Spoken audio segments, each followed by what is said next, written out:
Oh, welcome everybody to our Sunday Truth Talk.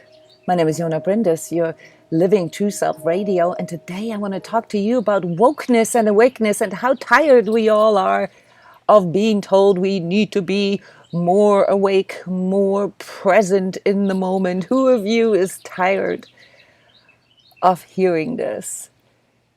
Yes, you're tired but not sick. Yes, so there's a tiredness in all of us that comes through this bombardment. And since most of you guys, traditionally, since I've been doing this for years here, are energetically sensitives, empaths, people who pick up on outer energies, you're feeling this even more. And you might be asking yourself if there's anything wrong with you or if you were sick, because these past weeks, we're extremely bombarding for our senses, as well as sort of visual, emotional, physical, but also energetic, etherically, very, very strong impacting sort of buzz, all right? Some of you might have actually felt this as a real, like, sort of body vibration, a lot of heat and cold sensations. So those are rather typical physical symptoms of this bombardment.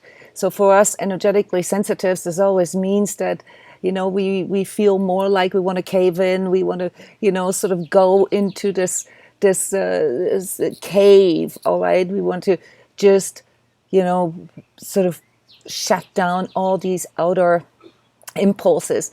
But I want to talk to you today about how to do this more efficiently and not how to become more awake or super woke or anything like that. We will learn why this notion is actually what makes you feel overwhelmed and anxious. No, I'm going to show you a third way. And yes, I know a lot of people don't like it when they're being lectured to. I kind of, apologize myself for being a teacher here. I want to share some information with you that can make it easier for you to understand why it's so important to be awake and what the difference is between being awake and being woke. If you are unfamiliar with the word woke, this is a new buzzword. It basically sort of defines our level of social awareness, being aware of social injustices, whether it be minorities, racial issues, gender issues, earth change, planetary issues, political issues, monetary issues, you name it. And those of you who know me for a little longer, you know that I've been standing on this stage here for years, talking about all these different issues and how we can wiggle our way through this as awake people. There's things that we are being told that we know aren't true, and then there's things that look very real, and they are real, but they might still not be true. And then there's things we just get bombarded or conditioned with on a day-to-day basis, that the more we get used to them, the more we take them on without even knowing. And this is like a jungle, guys. This is where our ability to discern the information that comes in, to know which of the stuff is like bullshit and which of the stuff is really important. And there is a third option. Why do I call it third option? Because there's something in us that we call ego, all right, that puts everything sort of into this sort of partisan, faction, tribalism, opinionated positionalism, right or wrong, all right?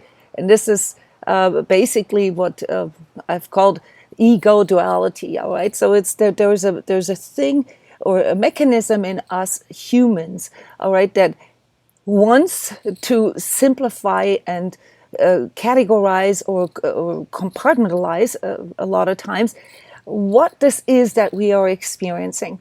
And guess what some of these directives, these mechanisms, these programs are, these ego programs in us.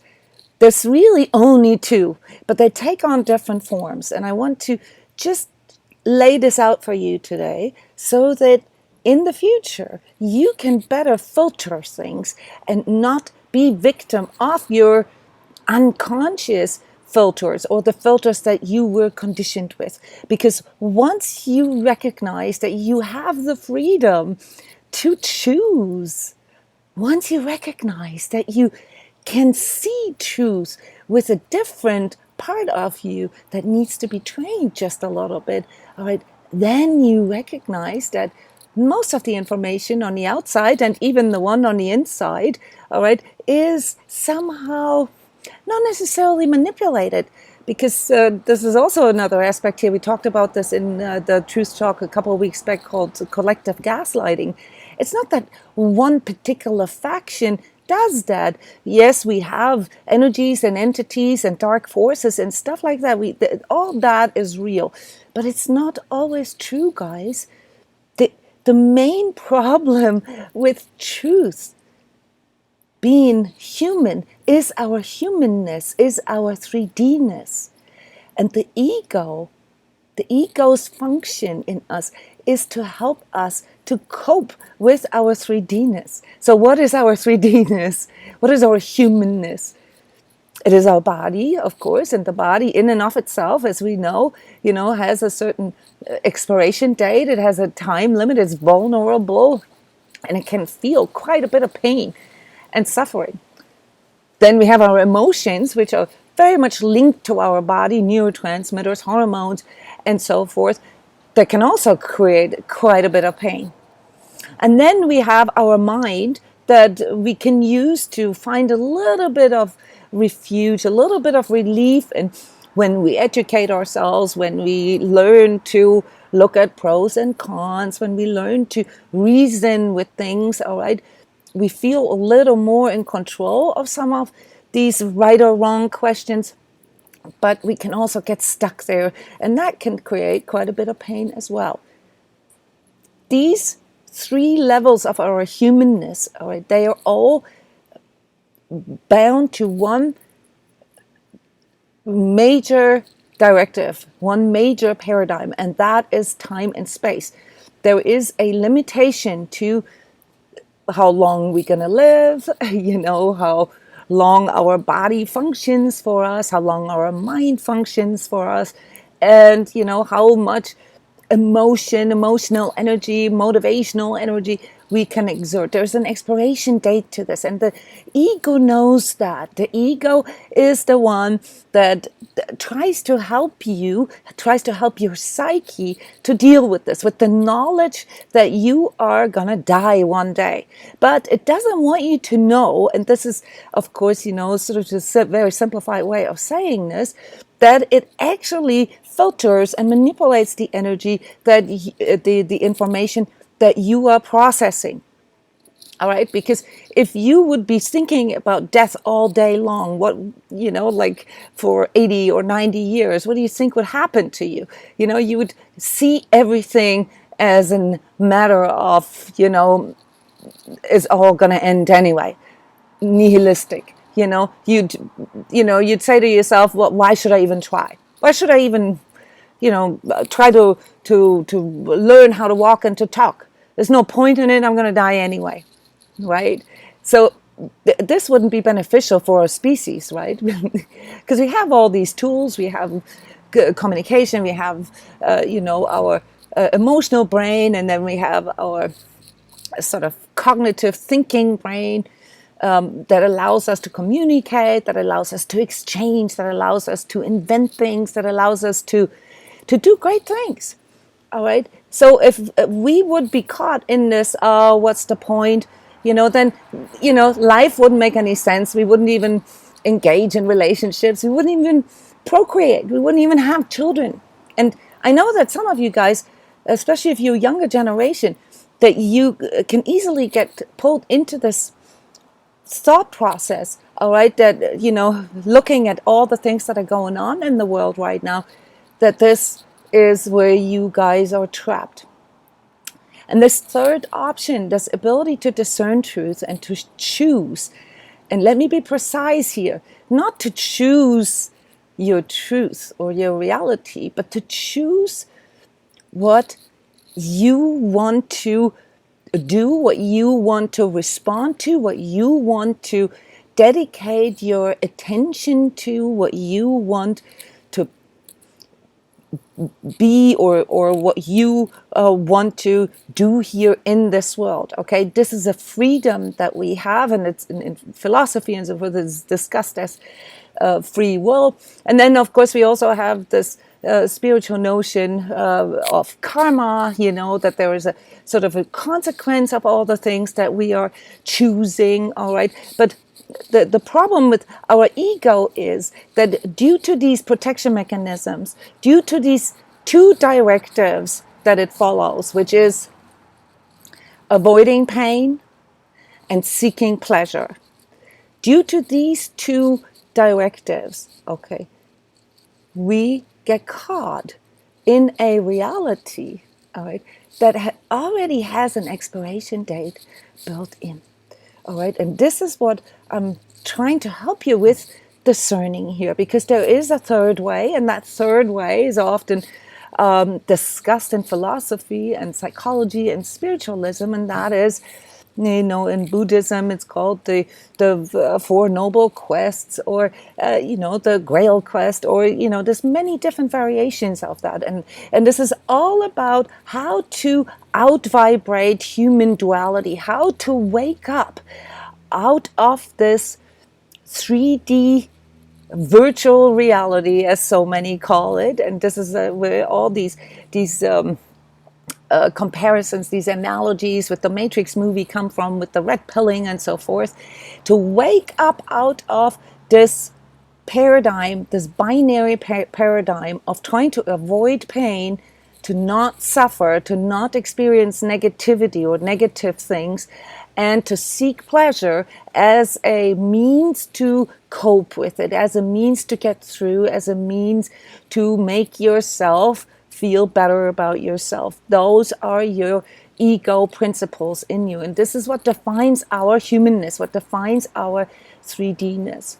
And when it comes to waking up, all right, it goes directly into this paradigm, and we recognize here that this needs to be changed, because if all I do is try to get by, is try to find relief, gratification, or some kind of illusionary security or satisfaction through making myself feel better about myself, I become so busy and my attention gets so attached to seeking the next high, the next thing, or avoiding the next thing, all right, that I can no longer be awake. And all I do is fixating on not to feel. Do you guys see this? It's all about not feeling. It's all about the fear of pain. We try to avoid pain, and that has something to do with our past, and we try to cope with our fear of the future, the uncertainty, all right? And this is the reason why so many of us are asleep, because our energy is attached to not wanting to suffer, not wanting to experience what is really going on.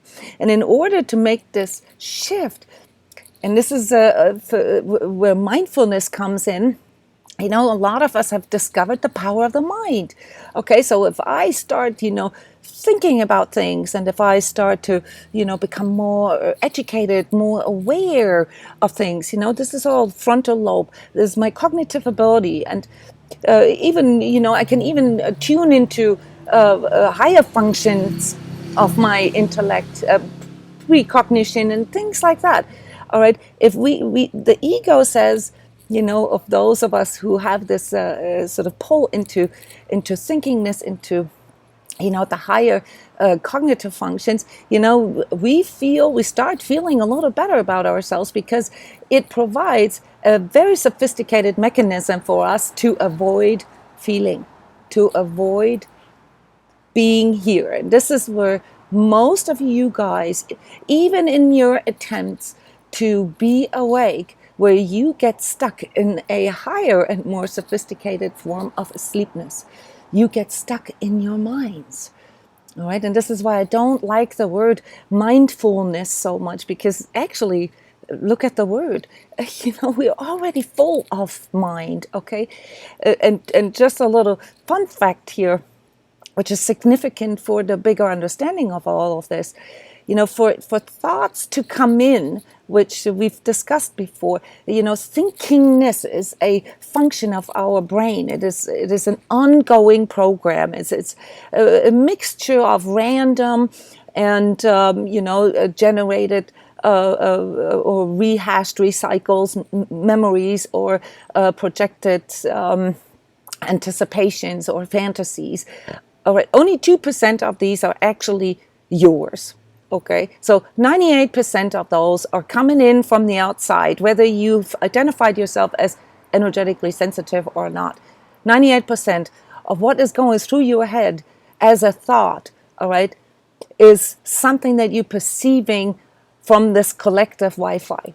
Okay, and out of these 2%, okay, this happens with a frequency, of like less than 1/10 of a second, 10,000ths of a second. Okay, so that you are becoming aware of a thought. All right, thinkingness actually happens continually, and I don't remember exactly what the number was, but let's just stay with 1/10,000th of a second. Okay, you recognize that you have a thought, and it takes about a second and a half for your brain to attach to this thought, to say, oh, I had a thought, this was a cool thought, or oh, this was a painful thought, and to do something with it. All right, to decide, okay, to choose whether I'm going to follow up on this thought and really go into this, and then as a consequence maybe develop emotions. All right, and then the emotions send a feedback to my body, and then my body reacts to it. Okay, my stomach cringes, or my head starts hurting, or if you are energetically sensitive, you can feel this in other ways, such as heat sensations, vibrations, tensions. Depending on the training that you have, you will notice that your body responds to every single thought and emotion that you have, which is also why in awakeness training, we often teach people first to really listen to their bodies, because that's the easiest one for us to identify. But anyway, so 1.5 seconds in here, okay, your brain identifies the thought as a thought, and the ego begins to value it, okay, to judge it, okay, and it says, oh, this is a good thought, oh, this is a bad thought, okay, so there we have this. And how does the ego decide this? I gave you the parameters for that. The parameter for the ego to decide or to choose if something is worthwhile investing in or paying attention to is based on 2 simple things.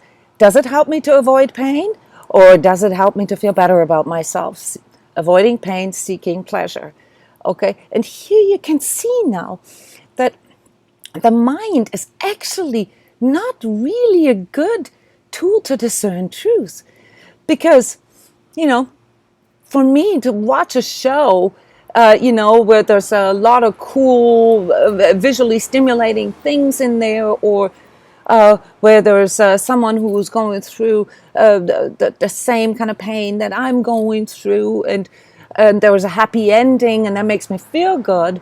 All right, might sometimes be something that is okay, but if this is all I'm doing, then it creates a reality that isn't really true for me, right? It makes me feel good about myself, and the happy ending gives me a dopamine hit, influences my neurotransmitters for a little bit, maybe for a minute or 5 minutes, but then I need to get the next hit. And this is where, things such as social media and so forth come in, and all our sort of attention robbing shifts here in society that constantly bombard us with these neurotransmitter hits. And each time, you look at a hashtag, or you look at a tweet, or you look at a photo, your system is being bombarded with things that your ego has to process. Okay, so we're still in this 1.5 second sort of quick discernment. Does this help me to feel better about myself? Yes or no? Even things that are really disgusting or annoying, or that evoke any kind of emotional reaction in you, will keep your attention. They're all attention eaters. They're all distractors, really. And I teach healers. I teach people how to do publications, videos, and so forth. And the notion here in video marketing and amongst YouTubers is that if you don't create some kind of emotional reaction in a person within the first 3 to 6 seconds, you're going to lose the viewer. Okay, and this is how far our attention span has degraded, really. It used to be 18 minutes. It used to be, people would actually listen, and then they would, sort of think about it, feel this out, and then, but they would give it a chance. Nowadays, due to this attention robbing that is happening here in our world, it is very difficult for us to stay awake, because we are constantly in this processing, and we constantly get these ego hits. It takes about 6 seconds for you to attach to something, and this is here the important message, guys. 6 seconds from just something that you see, from something that creates a thought in you, to deciding whether you want to take this on, whether you want to actually make this yours, whether you are, consciously now feeding into this. You intentionally give this your attention. All right, 6 seconds. And this is where awakeness comes in. Okay, we cannot prevent the thinkingness that is going on inside of us. We cannot make our mind stop thinking. We can learn, though, and this is what mindfulness is good for, meditating and deep breathing, somatics, and so forth, that can help us to turn down the volume of that in our head, so that we can still be open for other things, that we can still maybe feel our body, or feel what this emotionally does to us. All right, or those of you who already, have a little bit of truth training, you'll be able to actually feel into this with your heart, whatever the information is, and decide for yourself if this is true or not. All right, so mindfulness allows you to turn down the volume, but it doesn't quite yet give you this full-on confidence in your inner navigator. This listening to your inner guidance is the hardest part for us, right? And this is the actual definition of awakeness here, guys, is, can I truly feel what it is that is happening to me? That is, can I feel myself in this very moment? This is what present moment awareness really means. And here is the problem with that.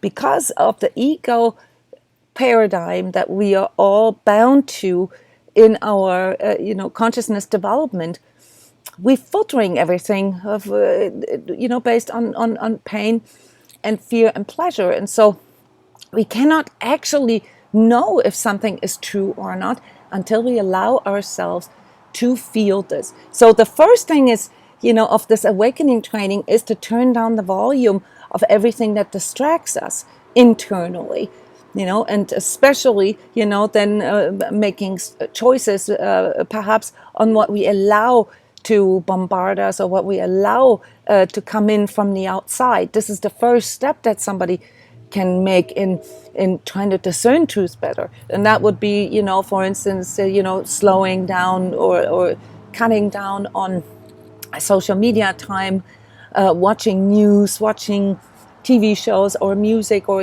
whatever it is that you choose to allow in, even, certain people in your life that come with certain opinions or positions, to cut that down a little bit and to find this daily space and time where you consciously let go of all of this and just spend with yourself, spend time with your own awakeness. All right, that's the first thing we can do. The second thing is that we need to learn to discern better what it is that comes in. All right, is this something that helps me grow? Is this something that teaches me something? Is this something that opens up my mind in the sense of like showing me a new perspective? Is this something that I can take and use to have more choices? Does this open up better solutions for me? Okay, anything that is life promoting, that promotes growth, is something that is good for us. And that what is truly good for us is something that is true. But the ego, as the sort of security officer here, trying to prevent you from experiencing pain and anxiety and all these things, filters the information. So you got to learn ways how to bypass this ego, and this is what awakeness can do for you. But you still have to train to how to discern the information that comes in, and this is then when you go into this place and realize that it is actually in your hands whether you're going to attach to a thought or an idea or a physical pain or an experience from the past or an anticipated experience in the future. There are so many situations that I've had in my life, okay, where I had this oh shit moment, this sort of freak out moment, and I'm like, oh my God, this is like full on mayhem. I'm either gonna fully embarrass myself, or I'm gonna, people are gonna get mad at me, or I'm gonna lose somebody, or they're not gonna love me anymore, or anything like this. All right, these are these oh shit moments, right, where a thought comes in, and you're anticipating something negative in the future. And this is what you can use to practice this, okay? Because in that moment, all right, there is still a lot of time for you to make choices. Whether you, for instance, going to attach to your fear, or whether you're going to go into a flashback of the past, and pull up a memory, and say, oh, this has happened to me before, and if this and this and this. You still have a lot of time to decide that. But the part here that allows you to bypass your ego's filter mechanisms, right, that say, oh, this is it, this is the end of everything, you're going to die this day, you're going to make a total fool out of yourself, this is, you can never ever, all or nothing, right? You can never ever get through this, you're not going to survive this. This part you can learn to neutralize. And this is what's called non-reaction, okay? Non-reaction. And the excurse here in neuroscience, I only did this to give you a little, it's very simplified, but it gives you a little bit of an idea, how long you actually need to work this, okay? So when I teach the 6-second rule, okay, so it's important that we have an open mind. It's okay to experience your own thoughts and your own emotions. The first barrier here is to not be afraid of your emotions, to not be afraid of the thought, to sit, to breathe through it. So this is where mindfulness techniques can really help. I teach people something I call I am breathing. There's another neurological function in us, and that is when you're focusing on your out breath, you can actually use this as a clearing technique for letting go of thoughts, because it's like a mini reboot that your body goes through. Your whole entire nervous system goes through a mini reboot with every out breath. And the longer you can hold this out breath, the more this mental clearing is actually going on. So as you're doing sort of deep breathing and focusing on just letting this go for a moment, and those of you who are very tactile. All right, this is may sound a little inappropriate when I say it this way, but this is really the fastest way to ground yourself in your own center and to know that you are here is to squeeze your butt cheeks, to just sit there for a moment, breathe out, squeeze your butt cheeks, and now you know you're here. Okay, now you know you're awake, and now you can openly, without this ego filter, you got about a second and a half, okay, feel what is actually going in. But you cannot really prevent your mind and your emotions to latch onto something, all right? So you got to stay in that state, hold for like about 6 seconds, okay? In 6 seconds, you can out-vibrate your fear, your pain, your thoughts, and all this mental looping, okay?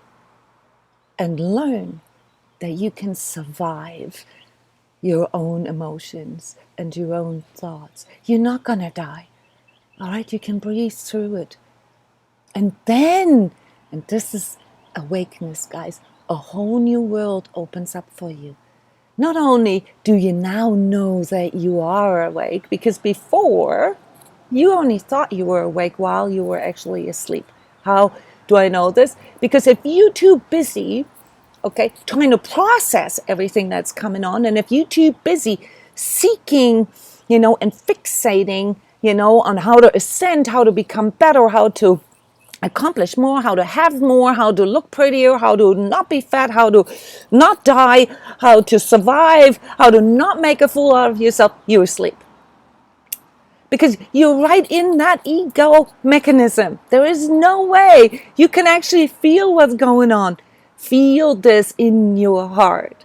Okay, so this is truth training, guys.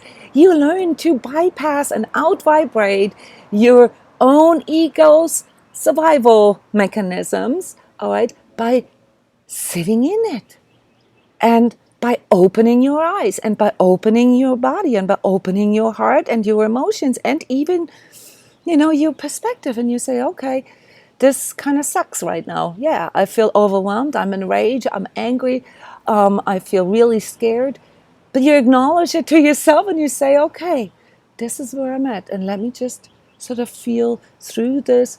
The mindfulness techniques can actually help you with finding things to latch on to for these 6 seconds. Where in my body do I feel this? Chakra awareness really helps, it brings in sort of another level of looking at yourself. So energy awareness is all, those are all tools that can help you to stay awake. They do not make you awake. So this knowledge about chakras and, esoteric teachings and all that doesn't do shit for you, all right? If you are not able to actually breathe through your current experience and not just observe it with your mind and get stuck in your mind and then, oh, this is not good that I'm feeling this. Oh, this is, how could I not see this before? Why didn't I see this before? Oh, I'm judgmental. Oh, I'm angry. Oh, this is not good. This is a bad thought. This is a negative thought. Okay, when you have those kind of things going on in your head, you're asleep. You're completely asleep. All right. It isn't until the moment you can actually witness what is going on. And witnessing, guys, is basically sort of the unification of the experiencer in you. That is the person that experiences the physical, emotional, and also intellectual, but also the spiritual and the energetic effect of what is going on right now. Oh, wow, this really feels tense in my body. It makes me feel contract, and it creates, those are all just examples, like a form of sadness in me, or this creates a form of hopelessness in me. And wow, my thoughts are going into like all these strange scenarios, that the world's going to end and the planet is going to die and it's going to eradicate all of us. And what is even the point? I better go to sleep. This is the sleepness. Okay. And when you're awake, you can feel all this, you can allow all this, and you can say, what feels most conducive for me? What feels most true for me? What is life promoting? What are the essential things? What do I truly need? What do I truly want? How do I want this? How can I, through converting all this external bombardment, into an internal witnessing, and then bring this back out into my life and begin to take my life back, to reclaim my life and choose how I want my life to be? How can I do this? Only through fully witnessing it, by fully being awake and being able to discern what is life promoting, what is growth promoting, what is making you open, what is making you less judgmental, less all or nothing, less trying to be perfect, less getting, being something that you're not anyway. This is what awakeness can do for you. It helps you to really arrive with your true self. And after this mindfulness and truth training, aspect, through understanding what true awakeness really is, comes another aspect, and this is that you begin to feel something else in you, and this is where the spirituality comes in. This is where soulfulness comes in. This is where you realize that you are not just a bag of meat. You're not just this 3D being. Yes, you have humanness and 3D-ness. This is a layer of your existence, but that's just a small layer of your existence, because there is this part in you that can witness all of this, right? This part that witnesses your body, your emotions, your mind, and your thoughts, and your judgments and all that, that's called consciousness, not conscience.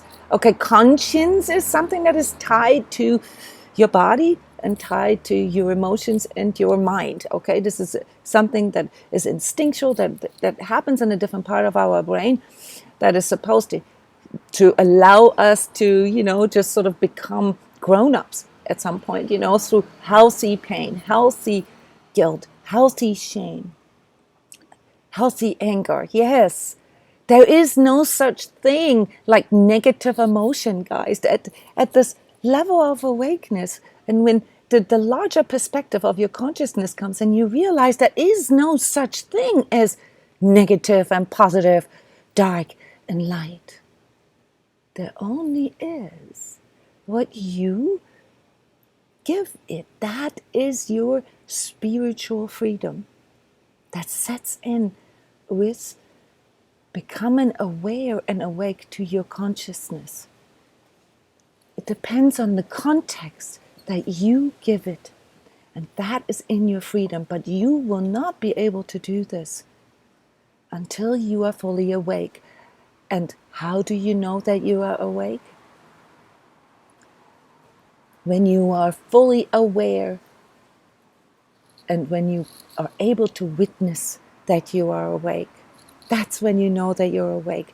When you're in like go, go, go, chicken with cut off head, firefighter,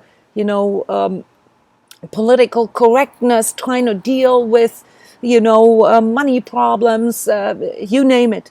Okay, you are asleep. Now, does this mean that you just have to let all 3D business, be, and not care about paying your bills, and, not doing anything, and going into this sort of notion that being spiritual, being in your consciousness, being awake means to sit on a mountaintop and not participate in 3D? No, because this is the part that comes in with soulfulness. Here you realize, wait a minute. There's a purpose to all of this. There's a reason why I'm here, why my soul chose to incarnate here. All right? And one of the things that we need to learn is first to get along with 3D, to recognize, to accept the limitations of 3D, and to see okay, I'm a human, all right, and there's a bunch of 3D limitations that come with this. Okay, so I'm going to have to learn how to deal with this. I'm going to have to learn how to keep my body healthy. I'm going to have to learn how to keep my emotions healthy.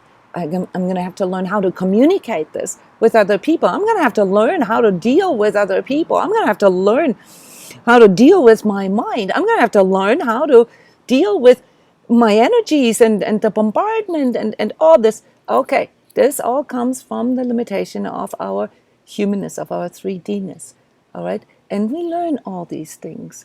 All right, unfortunately, we're not being taught half of that in school. So this will be part of our sort of collective awakening here, that these things eventually will be taught in school.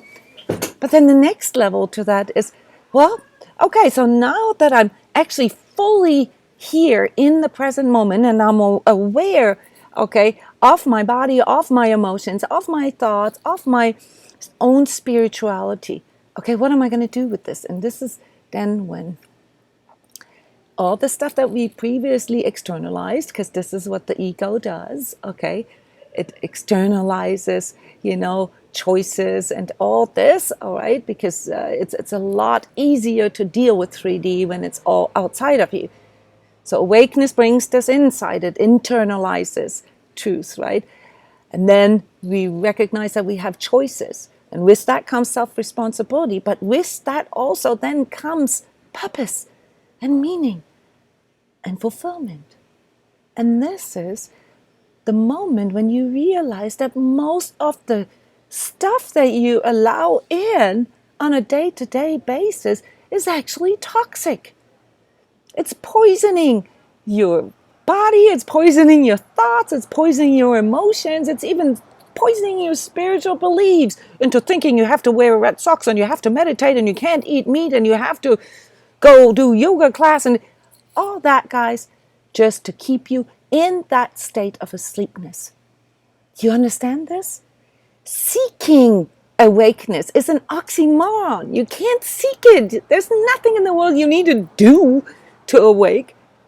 You just got to choose to be awake. And then, and this is then basically sort of the training that comes with all this, you got to have the intention to stay awake.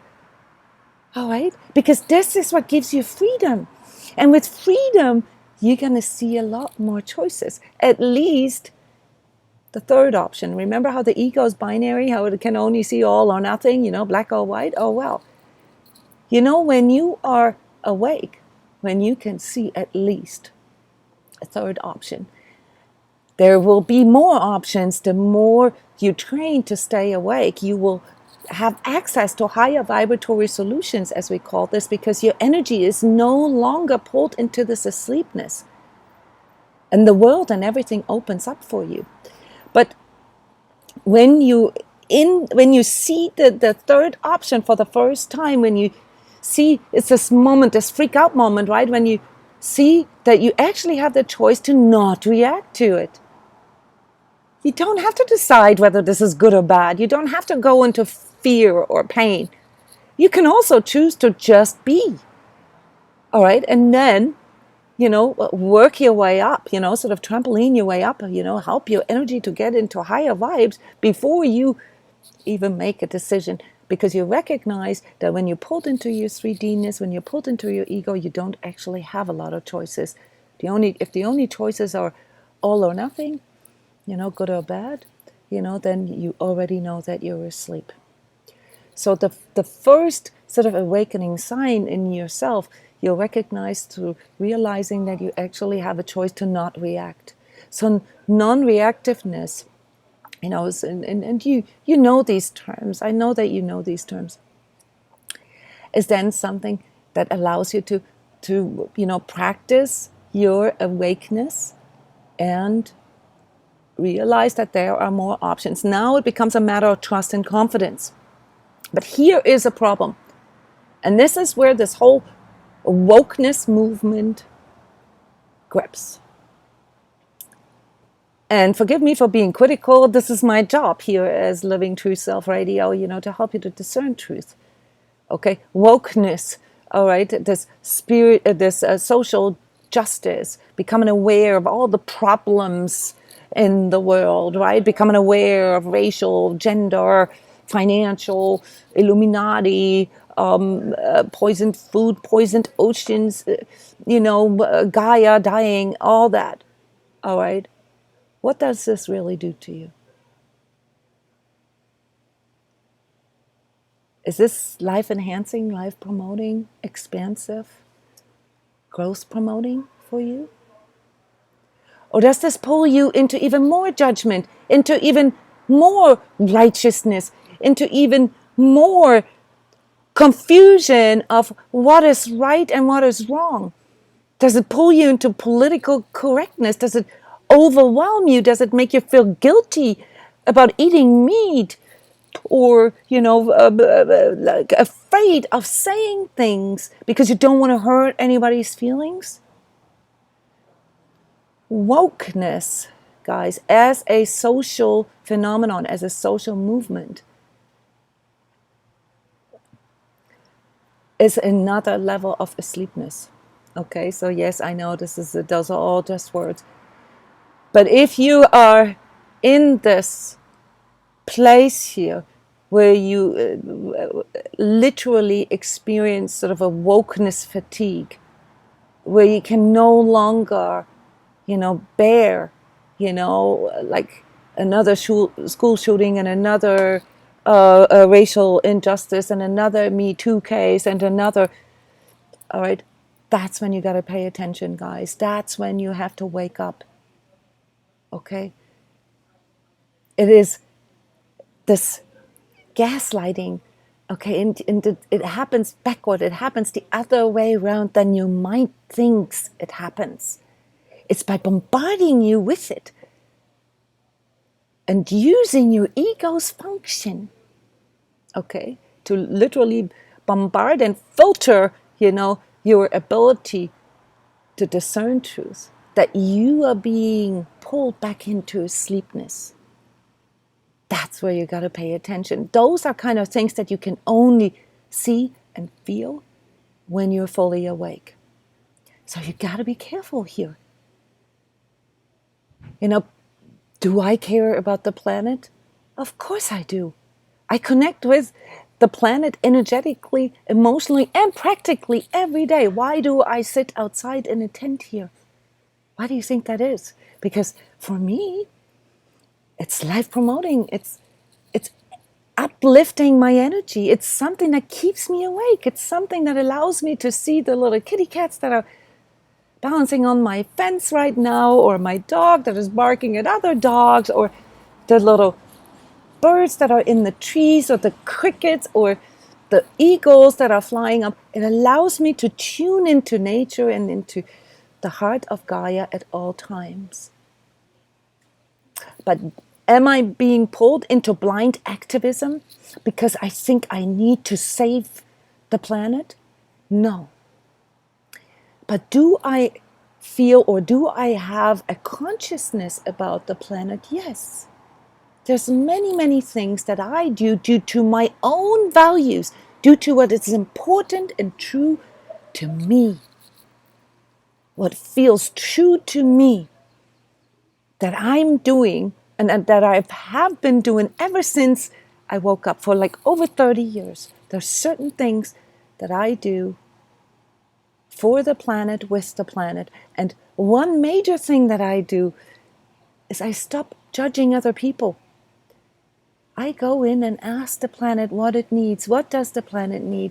It needs people to pay attention to it, because there's a synergy that happens between nature and us. We are of it, okay? And anyone who is just a little bit of trained in energy work knows this.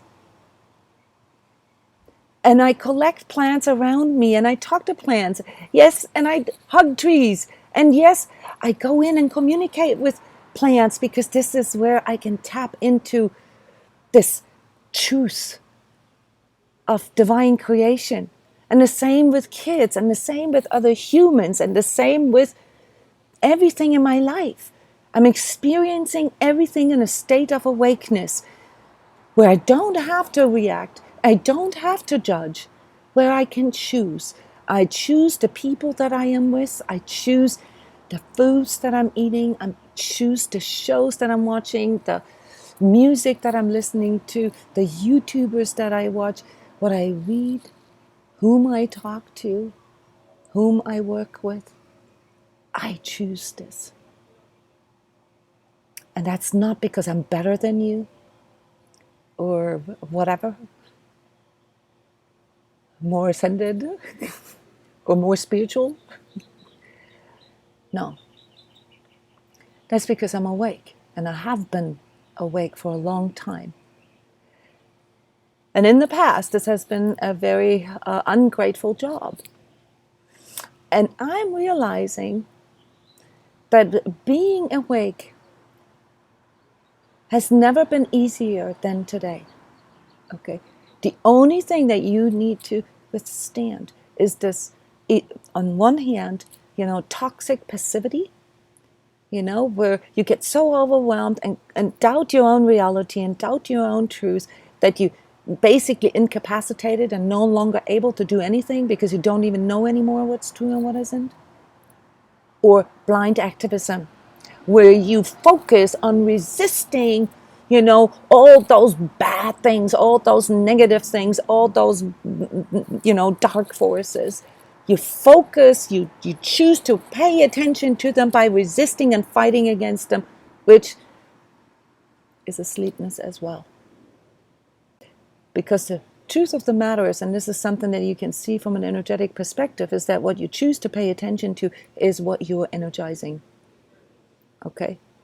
I choose to energize the planet. I choose to energize children. I choose to energize love. I choose to energize awareness and awakeness. I choose to, even though I don't get paid for this, to go out and send this message into the world here with minimum feedback, because this is essential to me. This is my truth. And this is what gives me purpose and fulfillment. Do I experience pain? Do I experience fear? Absolutely. And I've made it my job. I've made it my job to feel all this and to even empathetically feel it for my clients, to teach others how to help others to get through these things. And oftentimes it goes deep into the pits of 3D-ness for me as well, guys. It's not a guarantee that you no longer experience pain or fear. But see, the way you contextualize it and the way you take this on changes for you, and you grow. You learn to communicate better. You learn how to talk to people in a way that they can feel you, that they can feel your truth. And I want to close today here with something that has just, as I'm speaking, come to my memory. Talking of the pits of 3D-ness and going through all kinds of fear and all kinds of crises in my life. All right. There is something I will never forget, and this is bringing a big, big smile to my face right now. In the midst of fighting with my ex-husband about custody issues and so forth, he accused me full force. And I'm gonna sort of reenact this here. He said, "All you've ever done was to follow your truth." And then he had this like really blank stare on his face, and then he said, "Well, not that that's a bad thing, but," and then he didn't know what else to say. He neutralized himself. And I didn't say a word. I just said, that's what I've done. Have I done this, sometimes with hurting other people's feelings? Absolutely. Have I made an effort, maybe to make amends or to, not judge them or myself? Yes. Am I perfect? No.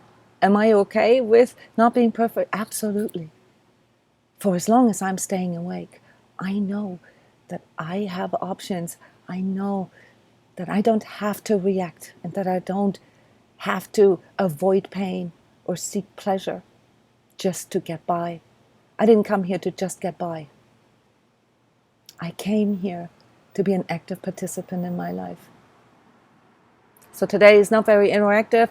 I'm just going to leave you with this here as you're living True Self Radio. And the only favor that I want to ask you is share this, guys. Share truth with others. Okay? Thank you so much for spending your Sunday morning with me. I see all you guys' hearts and butterflies and smileys. Thank you so much. I see you next Sunday. Bye-bye.